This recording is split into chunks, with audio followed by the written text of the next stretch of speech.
ihilimane eminye imoya yama priest nayo ethola engathola in fact ayitholakali eSouth Africa imoya yama priest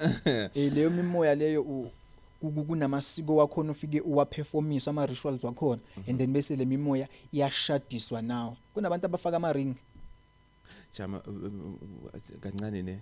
asithome from Ethomeni mawukhuluma ngama priest mina ngicabanga umfundisi ne akhuluma manga lapha stage so is it what I'm thinking right now or is something else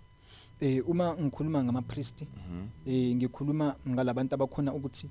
bakhuleke bachumane nemimoya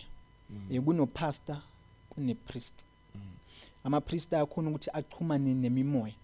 uthola ukuthi umuntu kune power evested kuyena like le power maybe into ayifakiwe naye wa installed but because akana ID ubona sekwenteka automatically because mina ngidosha namuhla akekho umuntu owaphuma esiswini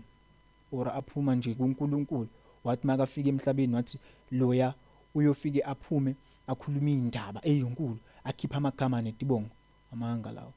suke sekuyi science esebentiwe yabuildwa yabe siyakhona ukuthi yakhile umuntu abengalendlela yiyo or if uyaphuma mhlawumbe ekhaya kunomuntu wayephatha leyo nto ube umntana ophuma nayo but infesu uyiconvey emhlabeni through iscience akekho umuntu waphuma nje thune tibonakaliso za Jesu ngoba naye uJesu singabe sesiyabutha sithi iphi family yakhe nobody can point ifamily yakhe i fairy tale